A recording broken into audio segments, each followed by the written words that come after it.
pengesahan sebagai WNI itu dicatat dalam buku negara, buku lembaran negara. Parameternya gampang. Pertama, mereka baru datang di Nusantara, ya, datuknya. Yang kedua, ketika Indonesia merdeka, mereka sebagai orang asing punya nggak pengesahan? Atau pernah nggak mengajukan pengesahan? Itu yang kedua.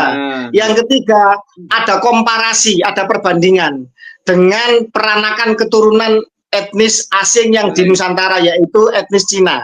Ternyata mereka berbondong-bondong pernah mengajukan kewarganegaraan sesuai dengan janji kita di podcast beberapa hari yang silam dengan Bung M. Subhan SHMH.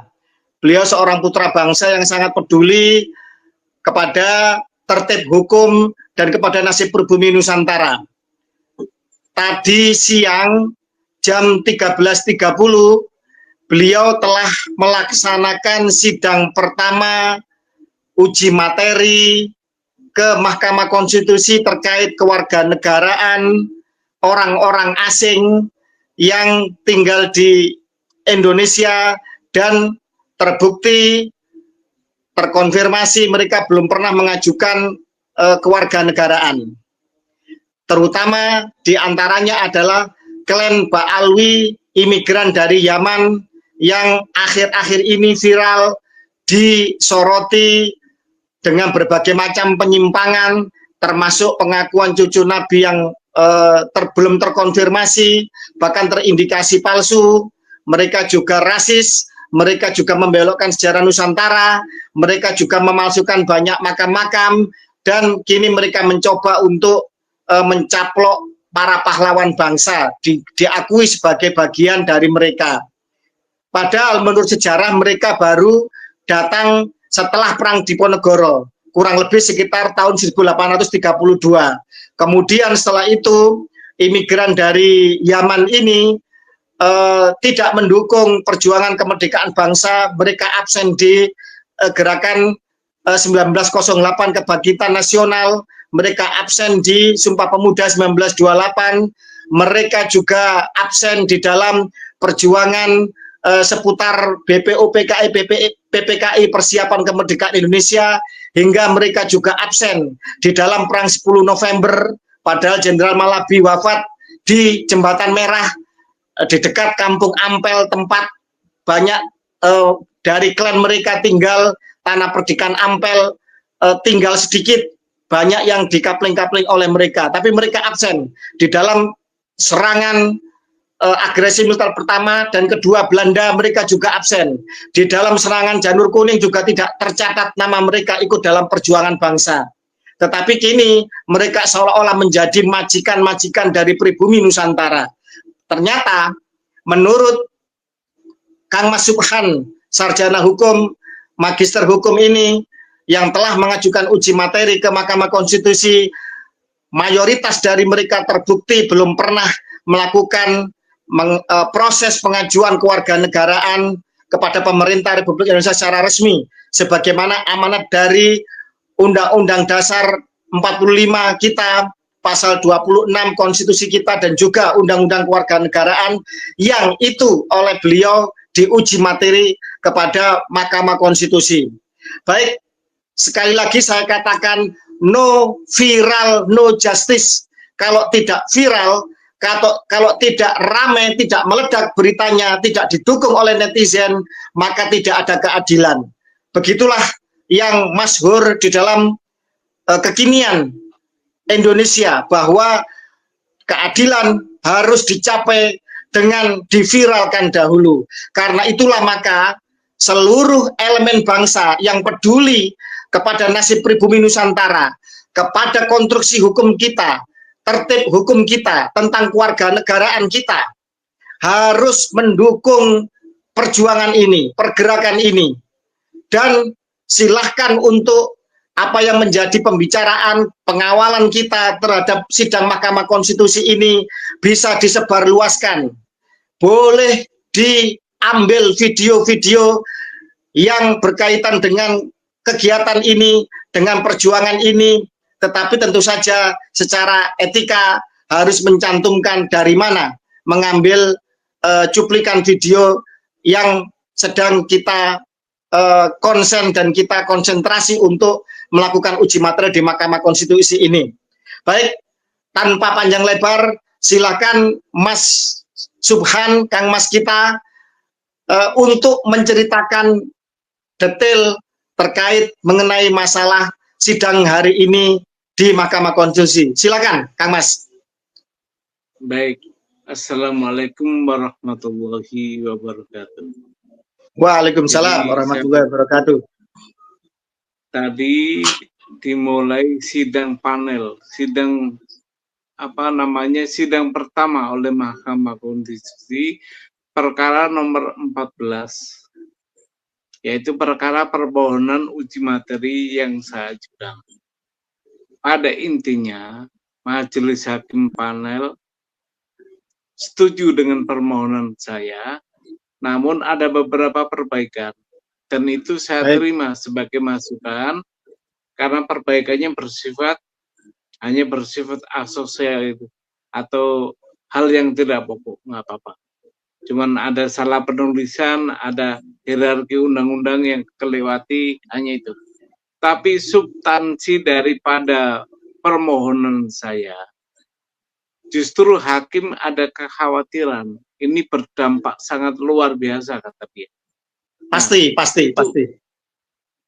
Dia bilang begitu. Maka begini, harus ada dukungan yang luas oleh bangsa ini agar ini dikabulkan.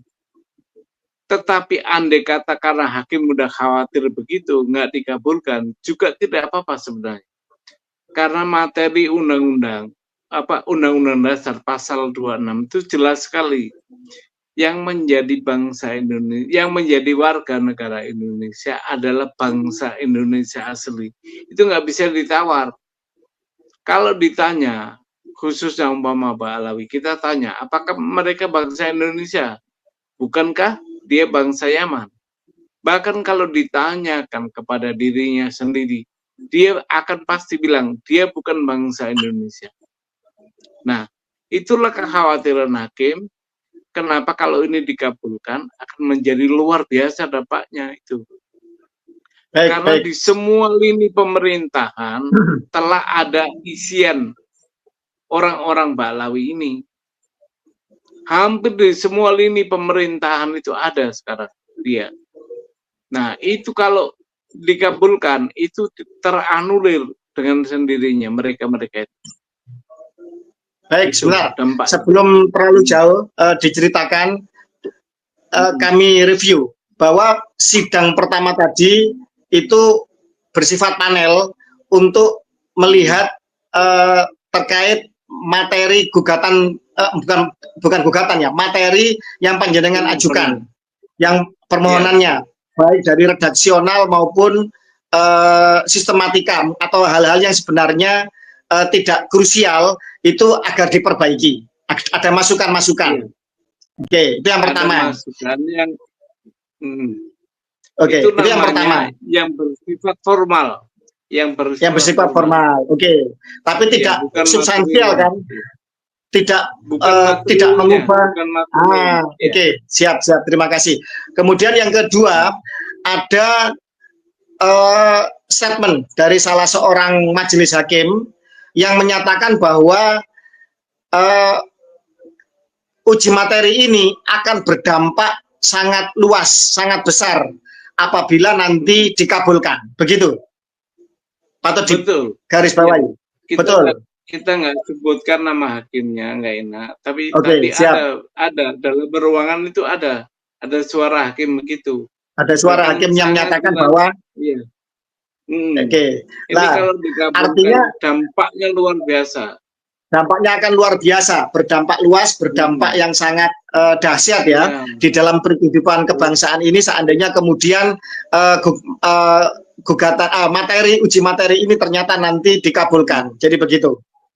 Oke. Tapi tadi saya keluarkan argumen. Sekarang kalau nggak diputuskan, bagaimana sistem kewarganegaraan kita kacau, ada orang asing menjabat di pemerintahan. Kacau bukan itu? Tak gituin. Saya Kacau. berargumentasi hanya itu aja. Nah, sedangkan Indonesia itu menganut azas paternal, keturunan darah dari bapak, dari laki-laki. Itu cukup jelas untuk membuktikan bahwa dia itu dari terah laki-laki, nggak ada keturunan bangsa Indonesianya. Maka dia bukan bangsa Indonesia. Harus diputus oleh hakim ini menurut saya. Tapi andai kata tidak diputus, tidak dikabulkan, juga tidak akan berubah status para orang asing ini, akan tetap menjadi warga negara asing. Karena undang-undang dasarnya bunyinya begitu. Baik, sebentar. Sebelum terlalu jauh, artinya sidang pertama ini masih peninjauan terhadap materi panjenengan, itu yang pertama. Baru sidang kedua nanti mungkin sudah mengarah kepada argumentasi hukum ya, yang harus disampaikan untuk untuk pengujian itu sendiri. Oke, begitu ya? Jadi nanti iya betul, sidang kedua masih bersifat panel. Sidang pendahuluan. Kedua, tanggal 24 nanti. Tanggal 24. Nah, 14 hari lagi, iya. 2 minggu lagi. Itu sidangnya menerima argumentasi yang dimasukkan ke permohonan gitu. Jadi argumentasinya apa ini? Kurang, makanya saya akan tambah. Oke, baik, siap. Jadi sidang kedua nanti setelah sekarang diminta untuk ada perbaikan-perbaikan, nanti akan dilihat perbaikannya seperti apa. Jadi masih bersifat panel dulu. Oke, baik. Sebelum melangkah terlalu jauh, apakah nanti diterima atau tidak? Kalau menurut panjenengan pribadi selaku praktisi hukum, panjenengan masih optimis nggak? Kira-kira ini akan dikabulkan oleh majelis hakim? Super optimis, karena tadi hanya satu hakim yang ngomong gitu. Sementara di Mahkamah Konstitusi itu ada 9 hakim. Gitu. Misalkan diterima berarti ada seandainya ada yang menolak, berarti kan dissenting opinion ya istilahnya. Dissenting opinion. Pengambilan suara. Gitu. Pengambilan suara. Oke. Baik. Maka dari itu saudara-saudaraku sebangsa dan setanah air, bangsa ini sedang diuji. Bangsa ini sedang harus berintrospeksi. Dan sebagai pribumi Nusantara, pribumi Indonesia yang mayoritas, kita sedang menelaah tentang orang-orang asing, terutama dari klan-klan Arab dan lebih terutama lagi dari klan Habaib Ba'alwi yang sedang diuji materi tentang status keluarga negaraannya. Artinya, kalau dari sensus 2010, Kang Mas, itu klan Arab itu jumlahnya hanya 0,1% dari seluruh bangsa Indonesia. Kalau jumlah warga negara Indonesia pada hari ini sekitar 280 juta, berarti 0,1% itu adalah sekitar 280.000. Bila klan Ba'alwi itu separuhnya misalkan ya, maka sekitar 140 atau 150.000. Maka jangan sampai nasib pribumi Nusantara yang 99,99% itu dikalahkan oleh 0,1%.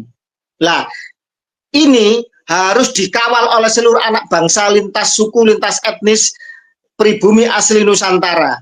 Jangan sampai nasib bangsa ini itu kemudian nanti akan dikalahkan atau akan mengalami penindasan yang berulang, sisa-sisa dari residu atau polusi dari penjajahan oleh 0,1% imigran yang didatangkan oleh kaum penjajah. Yang sementara itu mayoritas dari mereka, saya mengatakan mayoritas ya, bukan berarti tidak ada. saya yakin mesti ada di antara mereka yang sudah mengajukan kewarganegaraan. Jangan sampai kemudian dikalahkan oleh mayoritas dari mereka, dari 0,1% ini yang belum punya status kewarganegaraan berdasarkan amanat konstitusi kita. Nah, terus kemudian selain optimisme dari Kang Mas Subhan, hal-hal apa lagi yang bisa diceritakan pada hari ini tadi, sidang pertama tadi, Kang Mas? Jadi gini, ada satu argumen dari hakim untuk membuat contoh. Nah, saya membuat contoh, kenapa ini harus equal terhadap semua warga negara. Saya bilang bahwa ada warga negara keturunan Tionghoa yang pada awal-awal kemerdekaan, bahkan sampai tahun 80-an, dikejar-kejar aparat agar mengakui atau pulang.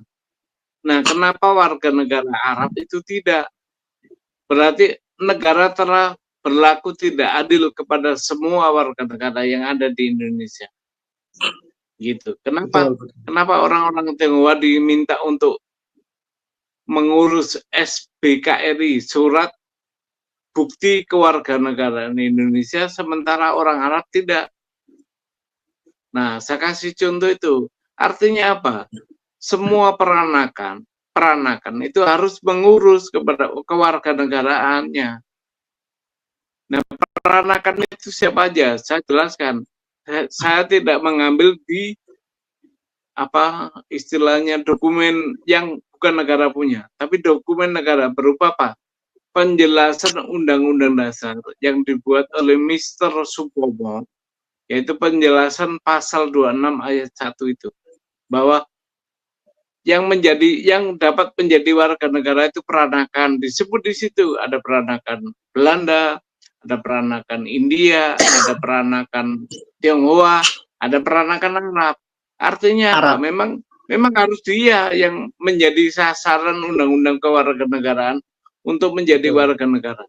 Karena gini, orang Arab ini ditunggu sejak tahun 1946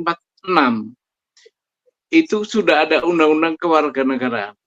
Nah, orang-orang Arab, orang-orang peranakan terutama itu dikasih kesempatan untuk mengakui kemerdekaan atau kekuasaan negara kita. Tapi diperpanjang sampai tahun 58. Undang-Undang Kewarganegaraan nomor 62 itu juga belum mengakui itu orang-orang Arab. Tapi orang-orang warga Cina, warga Tionghoa rata-rata mengakui kemerdekaan sehingga dia mengurus sebagai warga negara Indonesia. Jadi ditunda dari tahun 47 sampai 58, itu pun orang Arab tidak peduli dengan kewarganegaraan itu, karena memang dia tidak mengakui kemerdekaan Indonesia. Dia ingin menjadi warga kelas 2 saja itu. Itu masalahnya. Sebelum melangkah ke prejudis, prasangka bahwa mereka tidak mengakui kewarganegaraan, artinya secara real bahwa ini telah terjadi suatu diskriminasi di mana untuk warga negara peranakan Cina ternyata mereka berbondong-bondong mereka mengajukan kewarganegaraan. Itu yang pertama, patut dicatat. Bahkan ada semacam praktik untuk memaksa kalau nggak mau dipulangkan ke RRC sana, kan begitu. Atau kenapa kok urusan kenapa kok kemudian dipersulit untuk urusan usaha atau urusan apapun, kan begitu? Iya, urusan apa administrasinya dipersulit. Oke. Tapi kenapa kok kemudian pemerintah Republik Indonesia pada saat itu kok begitu permisif kepada orang-orang peranakan keturunan Arab? Kira-kira menurut panjenengan kenapa? Ya, praduga nih ya, karena memang seagama mayoritas kita, jadi permisif mereka. Dasar agama juga dibawa sama dia. Berarti karena Berarti karena seagama, artinya karena mereka ini para imigran Arab ini yang dari Yaman ya terutama ya, itu dianggap seagama dengan pemeluk agama mayoritas yaitu Islam, sehingga mereka seolah-olah mendapatkan kelonggaran, dan kalau menurut saya bukan kelonggaran, ini pembiaran dan keteledoran sebenarnya. Iya. Kan begitu. Karena diskriminasinya ini parah ini. Kenapa Cina ditekan, yang Arab dibiarkan? Kan begitu. Lah, itu. Ini tidak boleh dibiarkan lagi.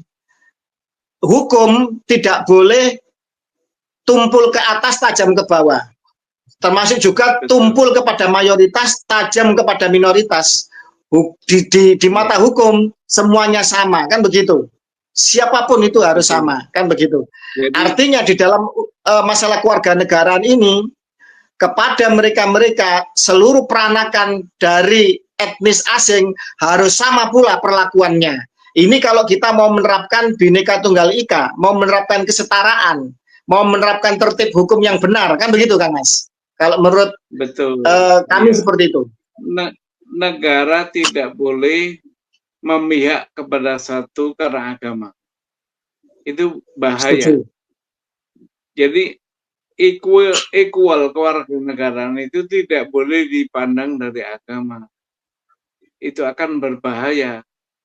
Sekarang kita balik, coba ke umat Islam yang minoritas, apa bahayanya kita, Kak? Apa nggak bahaya kita? Ya.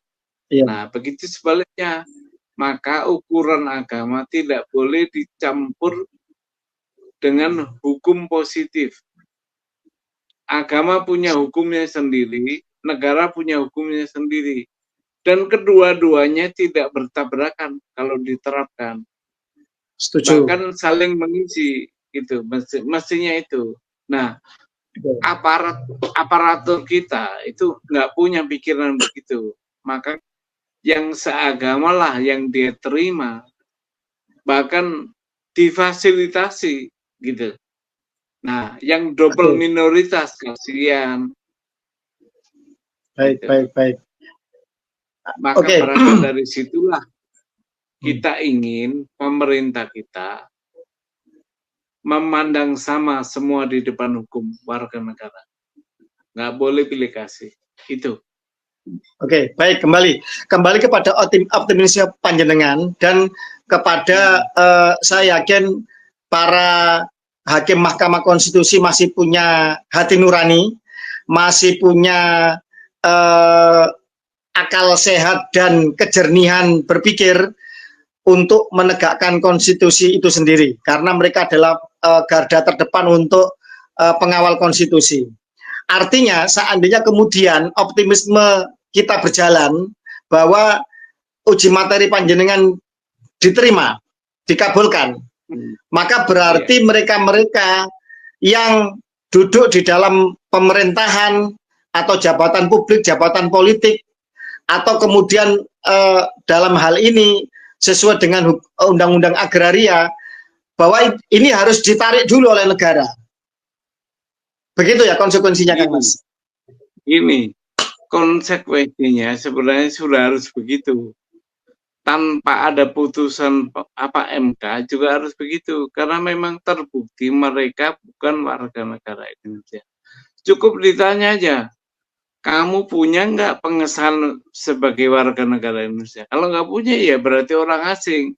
Nah, itu undang-undang sudah membatasi itu, undang-undang dasar dan undang-undang kewarganegaraan membatasi bahwa cukup punya nggak kau pengesahan.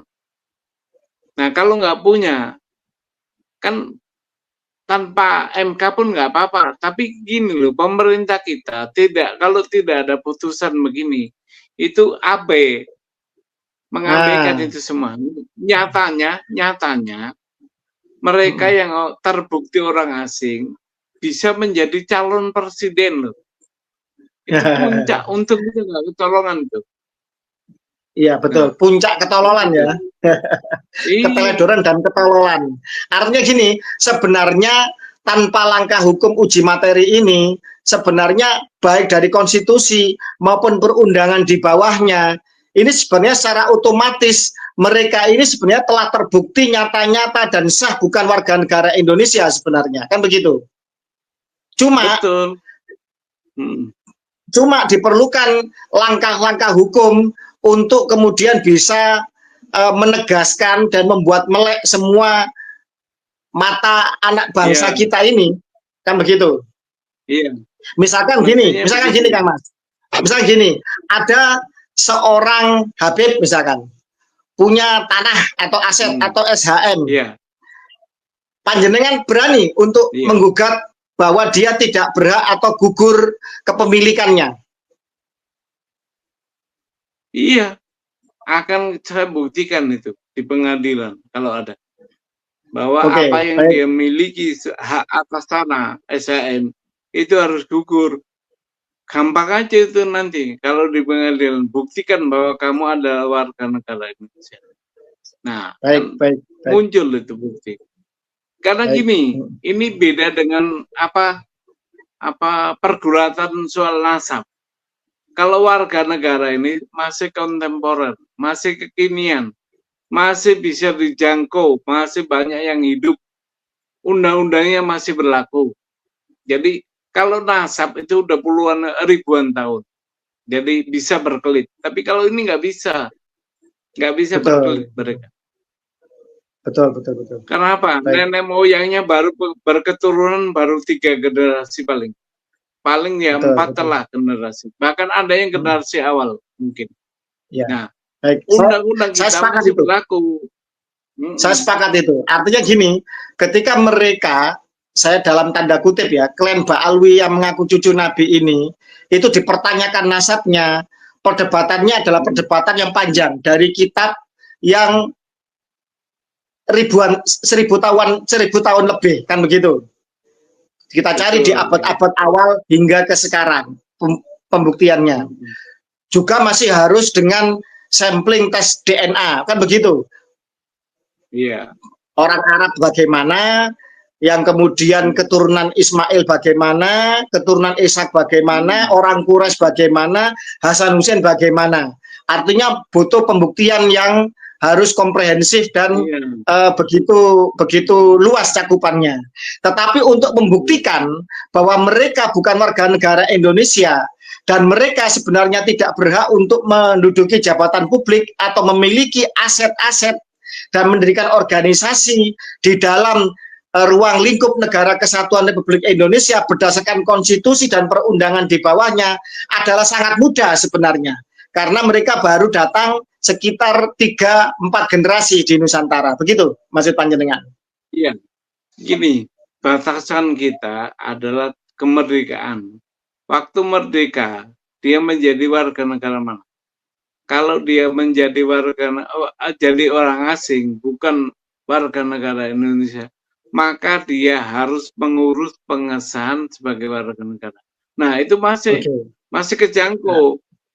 Nenek kita, kakek kita masih hidup itu, masih menyaksikan itu. Jadi gini, saya tegaskan lagi, tanpa putusan MK, mereka orang-orang bangsa lain yang tidak memiliki pengesahan sebagai WNI dan ikut dalam pemerintahan itu gampang membuktikan. Cukup kita tanya aja, adakah pengesahan? Kalau ada pengesahan, kita cek, ada nggak tercatat di lembaran negara. Karena gini, pengesahan sebagai WNI itu dicatat dalam buku negara, buku lembaran negara. Jadi gampang untuk ngeceknya. Iya. Baik, parameternya gampang. Pertama mereka baru datang di Nusantara, ya, datuknya. Yang kedua ketika Indonesia merdeka, mereka sebagai orang asing punya nggak pengesahan? Atau pernah nggak mengajukan pengesahan? Itu yang kedua. Yang ketiga, ada komparasi, ada perbandingan dengan peranakan keturunan etnis asing yang di Nusantara, yaitu etnis Cina.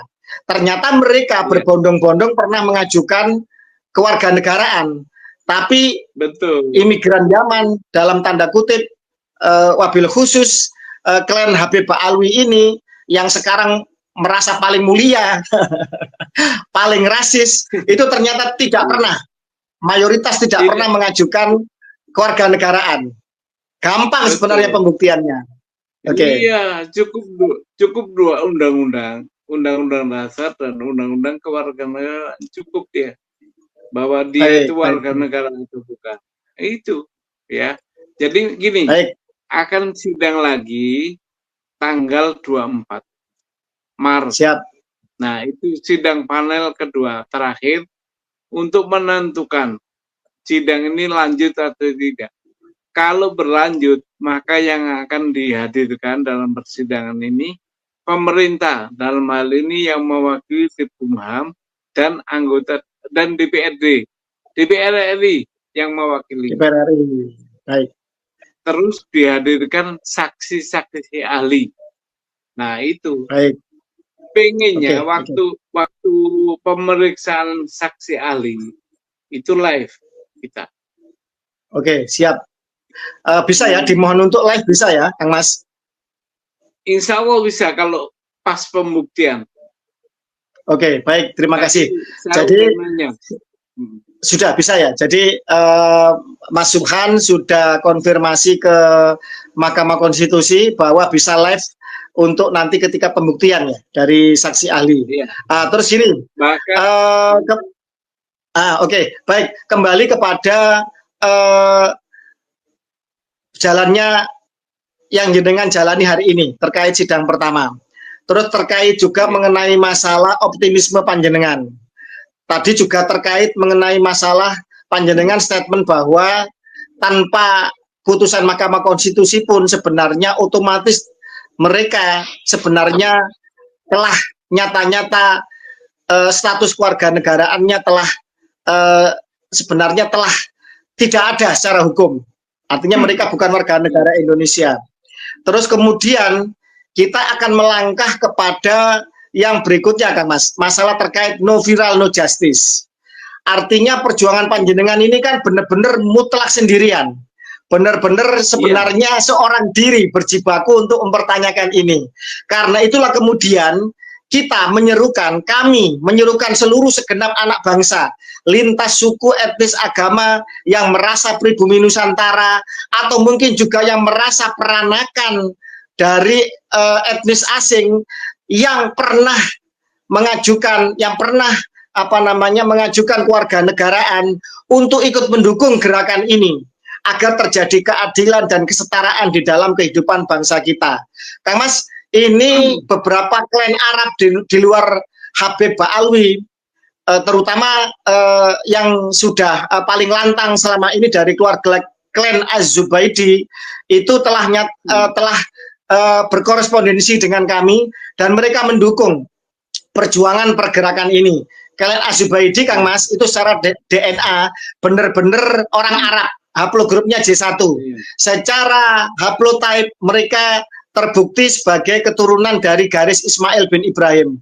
Alhamdulillah mereka juga mendukung pergerakan ini, mereka mendukung anti rasisme di Nusantara, mereka mendukung kesetaraan, mereka mendukung Bhinneka Tunggal Ika, dan alhamdulillah sangat surprise mereka juga mendukung tentang perjuangan pergerakan panjenengan. Dan kami mengundang kepada seluruh segenap lintas etnis, baik asli pribumi maupun non pribumi yang telah menjadi warga negara Indonesia, yang dulu terutama etnis Cina ya, atau klan-klan Arab yang pernah mengajukan kewarganegaraan untuk ikut mendukung pergerakan ini. Karena apa?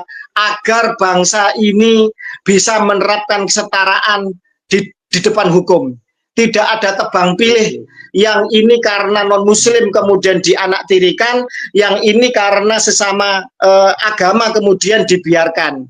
Nah, kalau ini terjadi, nanti non sewu, orang Islam mencuri, korupsi, ya, vonisnya cuma, mohon maaf, 10 tahun. Kalau orang non-pri atau orang-orang non-muslim korupsi, vonisnya hukuman mati. Nah, ini kan bahaya kalau kemudian terjadi tebang pilih. Lah, ini ujian ini tentang kewarganegaraan ini. Monggo Kang Mas, karena itu nanti di link ini nanti akan diberikan juga contoh amicus curiae. Amicus curiae ini adalah sahabat pengadilan untuk dukungan baik secara pribadi maupun kelembagaan, ormas dan lain sebagainya mendukung pergerakan dan perjuangan ini. Monggo Kang Mas, ini sudah 35 menit, hampir 30 menit. Saya mohon closing statement dan boleh mohon dukungan, boleh mohon doa, boleh statement panjenengan apapun, boleh. Silakan closing statement, silakan. Begini, kawan-kawan sahabatku sekalian, saya berjuang ini demi bangsa dan negara. Jadi saya mohon dukungannya yang diwujudkan dengan amicus curiae.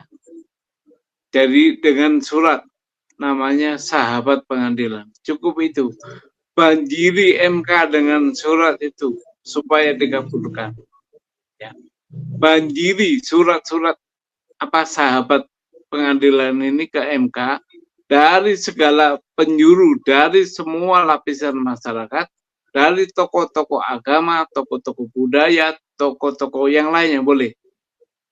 Ya, jadi cukup itu aja, nggak perlu datang, nggak perlu hadir, cukup banjiri MK dengan surat sahabat pengadilan. Sahabat pengadilan. Ya. Oke, itu saja. Terima kasih. Terima kasih, Mas. Jadi itu harapan beliau. Selain beliau mohon doa, tetap sehat. Semoga beliau tetap sehat, semangat, fokus. Bulan puasa semoga semakin menambah semangat dan kesehatan beliau. Saya yakin. Beliau juga minta yang paling utama, tidak perlu datang, tidak perlu kemudian keluar biaya atau apapun. Beliau siap untuk berjuang sendirian sebagai putra bangsa. Cukup banjiri Mahkamah Konstitusi dengan amicus curiae. Itu sebuah surat untuk mendukung perjuangan pergerakan beliau sebagai sahabat pengadilan. Banjiri MK, ratusan ribu mungkin jutaan ekslempar surat untuk mendukung perjuangan dan pergerakan beliau. Sebagai bukti bahwa anak bangsa Indonesia menghendaki kesetaraan di depan hukum, menghendaki tegaknya Bhinneka Tunggal Ika, dan menghendaki bahwa tertib hukum tentang kewarganegaraan dijalankan sebaik-baiknya, agar bangsa ini tidak sampai dan tidak akan pernah dipimpin oleh orang asing, agar jangan sampai bumi, air, udara, dan kekayaan yang ada di dalam bumi Indonesia itu dikuasai oleh orang asing, tetapi semuanya benar-benar dikuasai oleh warga negara Indonesia, dikelola oleh negara untuk kemakmuran sebesar-besarnya pribumi atau warga negara Indonesia. Terima kasih. Salam Pancasila. Merdeka, merdeka, merdeka. Wassalamualaikum warahmatullahi wabarakatuh. Rahayu, rahayu Nusantaraku.